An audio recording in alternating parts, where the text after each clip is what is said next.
प्रभु के पवित्र नाम की स्तुति हो। एक बार फिर हम प्रभु के कदमों में आए। आज के ध्यान के लिए हम प्रभु का वचन पढ़ना चाहते हैं। नए नियम में यूहन्ना सुसमाचार उसका 19 अध्याय उसका 10 वचन। John chapter 19 verse 10। यूहन्ना दी अंजील 19 अध्याय ते 10 वचन। तद पिलातुस ने उस ਨੂੰ ਆਖਿਆ, ਤੂੰ ਮੇਰੇ ਨਾਲ ਨਹੀਂ ਬੋਲਦਾ ਕਿ ਤੂੰ ਨਹੀਂ ਜਾਣਦਾ ਜੋ ਇਹ ਮੇਰੇ ਵੱਸ ਵਿੱਚ ਹੈ, ਕਿ ਭਾਵੇਂ ਤੈਨੂੰ ਛੱਡ ਦਿਆਂ, ਭਾਵੇਂ ਤੈਨੂੰ ਸਲੀਬ ਉੱਤੇ ਚੜਾਵਾਂ। ਯੀਸ਼ੂ ਨੇ ਉਹਨੂੰ ਉੱਤਰ ਦਿੱਤਾ, ਜੇ ਤੈਨੂੰ ਇਹ ਉੱਪਰੋਂ ਨਾ ਦਿੱਤਾ ਜਾਂਦਾ ਤਾਂ ਮੇਰੇ ਉੱਤੇ ਤੇਰਾ ਕੁਝ ਵੱਸ ਨਾ ਚੱਲਦਾ। ਇਸ ਕਾਰਨ ਜਿਨ ਮੈਨੂੰ ਤੇਰੇ ਹਵਾਲੇ ਕੀਤਾ ਉਹਦਾ ਪਾਪ ਵੱਧ ਹੈ। इस पर पिलातुस ने उससे कहा, मुझसे क्यों नहीं बोलता? क्या तू नहीं जानता कि तुझे छोड़ देने का अधिकार मुझे है और तुझे क्रूस पर चढ़ाने का भी मुझे अधिकार है? यीशु ने उत्तर दिया, यदि तुझे ऊपर से ना दिया जाता तो तेरा मुझ पर कुछ अधिकार ना होता। इसलिए जिसने तुझे तेरे हाथ पकड़वाया है उसका पाप अधिक है। इधर में हम प्रभु का वचन जब देखते हैं तो हमें पता चलता है सर्वशक्तिमान परमेश्वर अपने आप को छोटा करते हुए पूरे जगत को प्रेम करने वाला प्रभु हम पापियों का दंड उठाने के लिए जब आया है, मनुष्य के रूप में आया है इस पृथ्वी में। मनुष्यों ने उनके ऊपर झूठे इल्जाम लगाए और शैतान की शक्तियों ने भी पूरी योजना बनाया और सरकार ने भी उनको पकड़ा है। पकड़ करके 39 कोठड़े उसकी कमर में लगाए गए, सिर पर कांटों का ताज रखा है और उसको कचहरी में खड़ा किया है। वह पिलातुस जज के सामने खड़ा है। जज उनको देखकर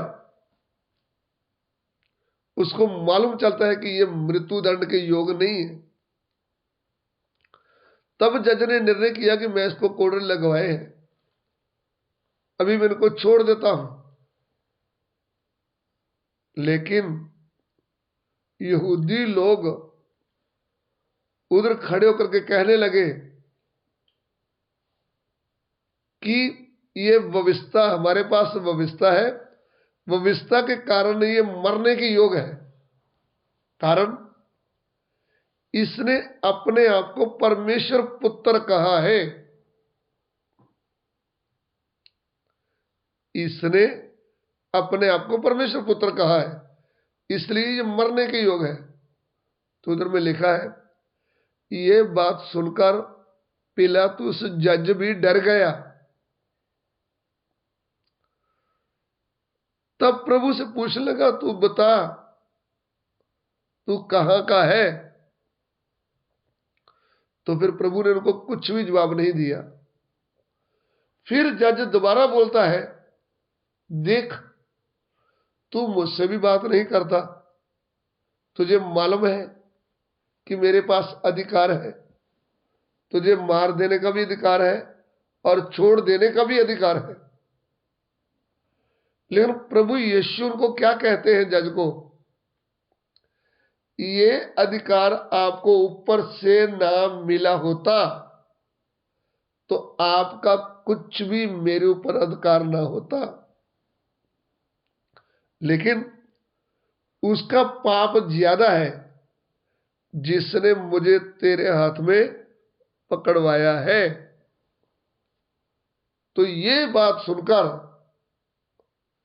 पिलातुस और भी डर गया, जज भी डर गया।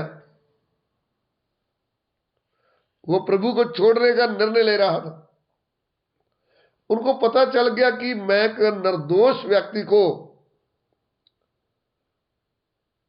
क्रूस के ऊपर चढ़ा रहा हूं और ये बहुत बड़ा पाप होगा। तो फिर यहूदी लोग चिल्लाने लगे, बोले उनको क्या चढ़ा दो, क्रूस पे चढ़ा दो, उनको क्रूस पे चढ़ा दो। सो मेरे प्रिय भाइयों बहनों, इधर में जज भी परेशान है। क्यों परेशान है? उसने हजारों मूर्खों का न्याय किया होगा, लेकिन ये जो मनुष्य उनके आगे खड़ा है, ये कोई आम मनुष्य नहीं है, ये सर्वशक्तिमान परमेश्वर मनुष्य के रूप में है।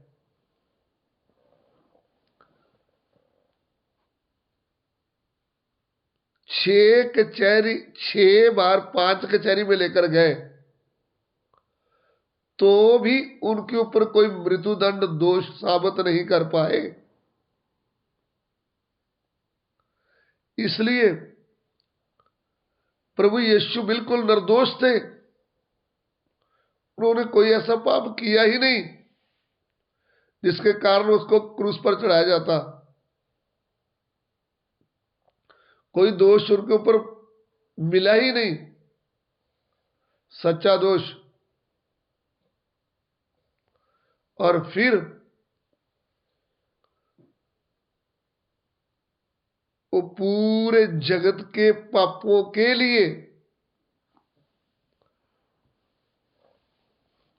क्रूस के ऊपर अपना प्राण दे रहा है। और उन्होंने पहले ही चैलेंज कर दिया था कि मुझे प्राण देने का भी अधिकार है और प्राण वापस लेने का भी अधिकार है, क्योंकि पाप की मजदूरी मृत्यु है। उसने कोई ऐसा पाप किया ही नहीं जिसके बदले उसको मृत्युदंड लेना पड़ता, लेकिन हम पापियों का पाप उनके ऊपर थोपा गया। हमारे पाप का दंड प्रभु ने अपने ऊपर लिया। हमारे पाप की जो मृत्यु थी, उन्होंने उस मृत्यु का स्वाद चखा, वचन कहता है।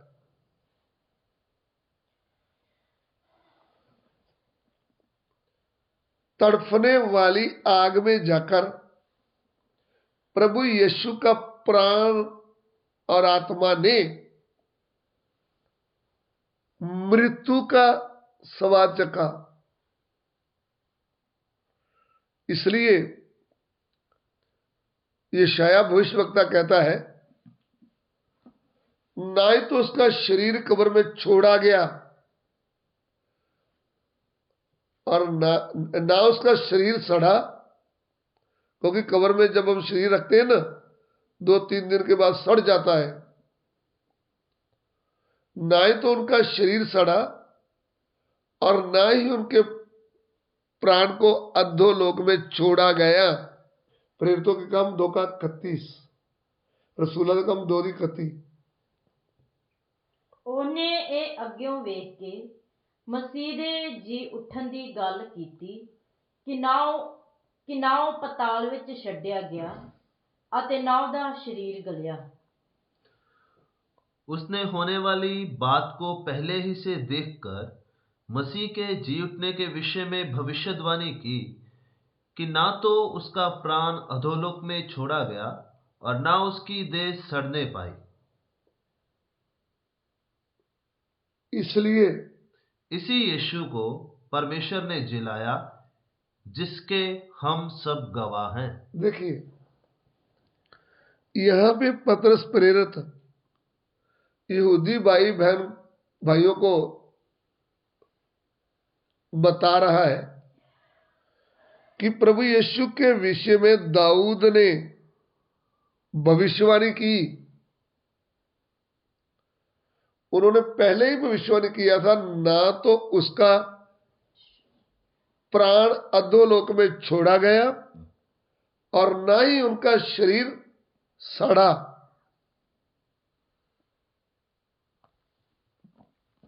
तो देखिए, जितने भी कब्र में रखे हुए शरीर हैं वे सड़ जाते हैं, और जो अधोलोक में गए जिनके प्राण आत्मा वो भी वापस नहीं आए। एक ही है, ना ही तो उनका शरीर सड़ा, शरीर समेत कब्र से बाहर आया, और ना ही उनका प्राण को अधोलोक में छोड़ा गया। तड़फने वाली आग से भी मृत्यु का स्वाद चखने के बाद वो जिंदा होकर वापस आ गया। इब्रानियों की पत्री उसका 2 अध्याय उसका 10 वचन पढ़ेंगे। इब्रानी 2:10।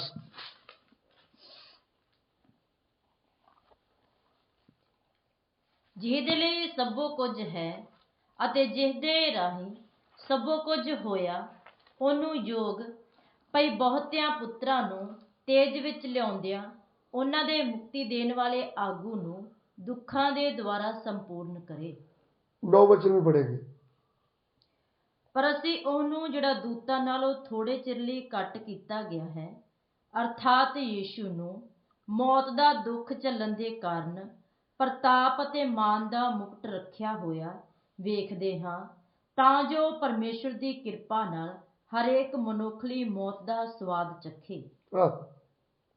9 वचन 2 का 9, प्रेरितों का इब्रानी 2 का 9। पर हम यीशु को, जो स्वर्गदूतों से कुछ ही कम किया गया था, मृत्यु का दुख उठाने के कारण महिमा और आदर का मुकुट पहने हुए देखते हैं, ताकि परमेश्वर के अनुग्रह से वह हर एक मनुष्य के लिए मृत्यु का स्वाद चखे। वह हर एक मनुष्य के लिए मृत्यु का स्वाद चखे।